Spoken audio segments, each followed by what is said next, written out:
I took bass lessons for like a year and a half when I first started, and then I'm completely self-taught outside of that. And then in the middle of 2020, I started taking voice lessons. I started doing professional voice lessons so I wouldn't blow out my voice, and now I know how to yodel, so that's cool. I'd say I'm mainly self-taught because, yeah, like I've had to kind of invent my own music language, and then like, you know, I'm in a band with all these other people who know theory and stuff like that, and I'm like, I want this kind of sound, and they're like, oh, you mean like this? And I'm like, yes, you know, so I can kind of still get across what I want. And so I have a little experience with both. I've been playing guitar and trumpet since I was in middle school.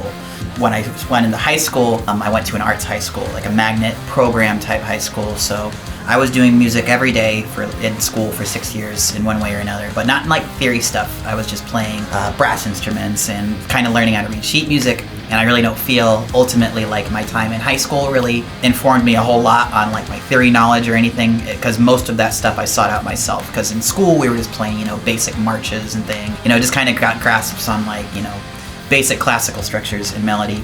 And aside from that, I took about 6 months of theory courses from a band called Native Construct about 5 or 6 years ago, where I kind of got some knowledge in my brain a bit. But I find that the theory side of things, again, it's just people get really hung up on it sometimes. I think it's very much just another musical language that you can communicate in, because it's still the same, like you were saying, like, I want to get across this idea, and you go, it's this. It's like, it's the same idea, it's just there's another word for it. But yeah, I like both worlds. I like that this band has people in it who are theory nerds, and I like that there's people in this band who just do the thing, because I envy that in a way. It definitely drives me crazy sometimes to think of everything in like a theoretical, structural context. I have a little bit of experience in both, actually. So I was self-taught for a little bit. I had a couple of mentors in high school about my grade who, you know, they were shredders, and I wanted to play like that. So he started teaching me, and then I started taking lessons professionally through a guy named John Cook, who was an excellent teacher. I still ask him for advice to this day, actually. Incredible musician. He was really good at teaching.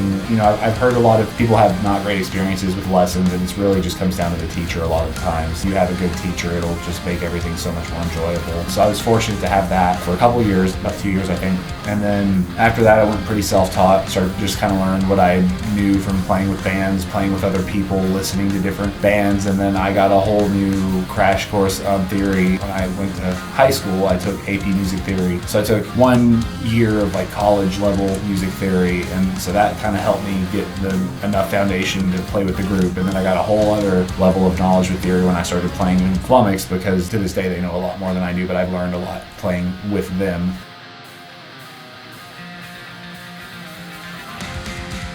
A lot.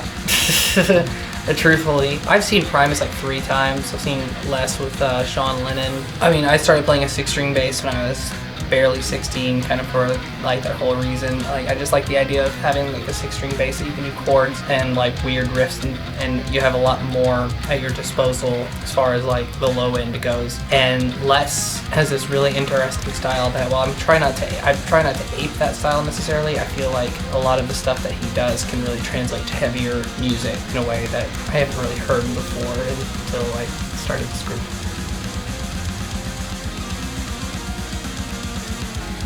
Go Chase. This is all you, man.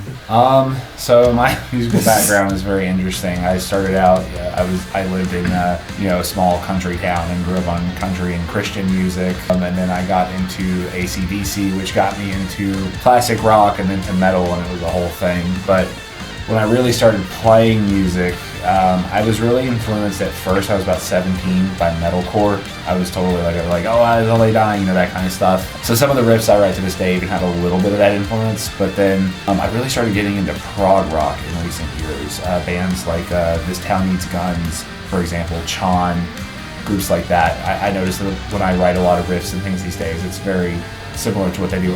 Tosin Abasi from Animals as Leaders is a big influence on me, and Javier Reyes. I wish I was half as good as he is.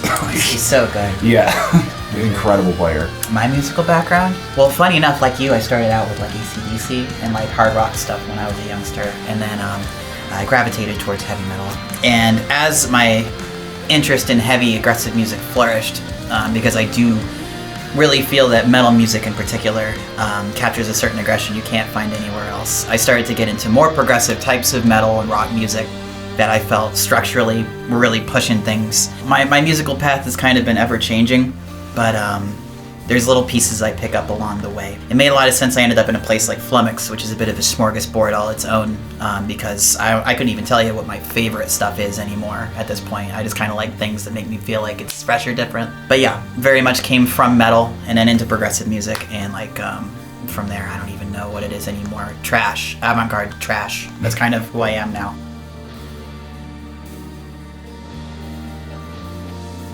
I mean, I listened to a lot of Frank Zappa and Weird Al as a kid.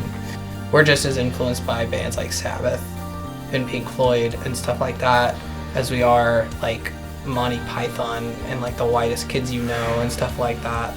Because like, yeah, we like to be entertainers, but we also like to be just like, we like to mix mediums, and there was no reason for like a rock and roll show not to like be funny as hell for some reason or another, or not provoke some sort of humorous reaction, you know, to whatever batshit thing we're doing. It just kind of came normally to me, you know, to write stupid little witty songs about fucking janitor who smoked crack that I worked with, or smoking a hummingbird and that sort of thing. You get us all in a room, we love to laugh.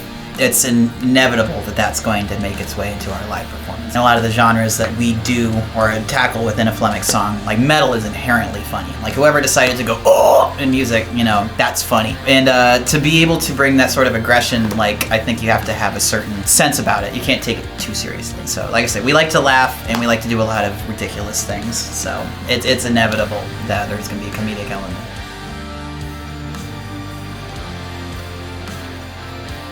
Oh, I mean, my favorite album is California, and I'd probably say Goodbye Sober Day, because it wraps up the whole album just like in such a way. Yeah, Mr. Bungle's clearly an influence. Okay, I don't want to copy you and say Goodbye Sober Day, but that would probably be my pick. Because that song's just so disjointed and beautifully chaotic. I really like None of Them Knew They Were Robots. Yes. If I had to pick another one from that record, I mean, there's some really good ballads on there, and I love the first Bungle record, and I would pick something from Disco if it wasn't so. If there were songs on it. But just because it's hard, because they're all so unique. What about you, Chase? What's Bungle? Bungle? I really like Pink Cigarette That's a good one. and Air Conditioned Nightmare. Yes. Oh yeah, That's a good one. that's also So like bouncy and chaotic and fun. Yeah. It reminds me a lot of Flummox actually. Yes. Yeah. There's reasons for that. Mm.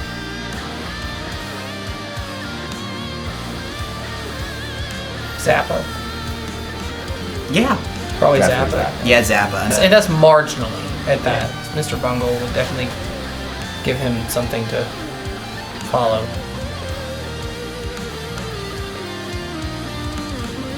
Damn, that's hard. I really like Genius in France. Everything You Know Is Wrong is a brilliant song. Hardware Store is another good one. Like I tend to lean more towards, I don't want to say his original songs, as he definitely is like style parodies mainly, but I mean they're really original songs in their own right. That's my favorite stuff of his for sure. Do y'all have favorite Weird Al songs? What's that song, Bob? Is that a thing? Yes. Yeah, that one's, I always had a soft spot for that one. I really like Amish Paradise. That's a course. fun one. And I actually like some of his original material too. Virus Alert, oddly, is one that stands out to me a lot. That is a deep cut, yeah. But that's a good one. I also love, I forget the name of the title, but the horoscope song. That's your horoscope for today. I love that song. Yes. Those are my top three for sure.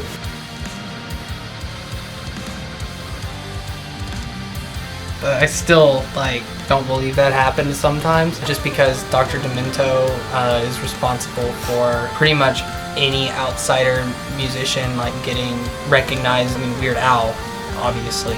Hearing Dr. Demento in his trademark voice and fucking introduce one of our songs is just fucking mind-boggling.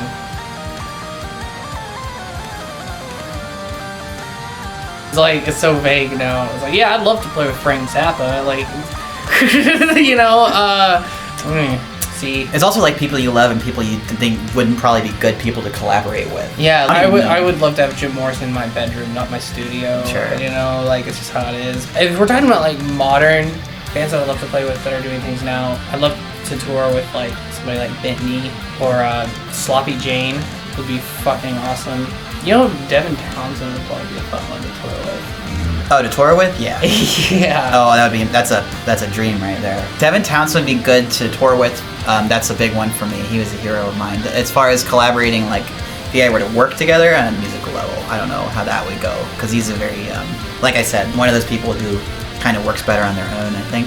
And I would love to do stuff with Haken. I've always wanted to write music with the guitarist for Haken, Richard Henshaw. He's one of my favorite composers and guitarists at this point, and I would love to make some wacky stuff with him. You see, I was going to say Haken. I had to think about it because I didn't want to say Haken for all of my answers, but We like Haken. I do love Haken a lot. They're I like one of my Haken. favorite groups. As far as older bands go, I would love to just like sit in a room with David Gilmour and write. Like, I know all of them are like, oh, my David Gilmour, my bins, you know, but like he does some really cool stuff with those bins, and I really like his ambient style. I like big ambient reverbs and things like that, and a lot of that comes from David Gilmour. I would love to write with him, with Haken also. I'm a fan of Bentney, and I feel like Sloppy Jane and us would be a really good touring package. Yeah, we would fit. No, you're absolutely We right. fit very well. Yeah.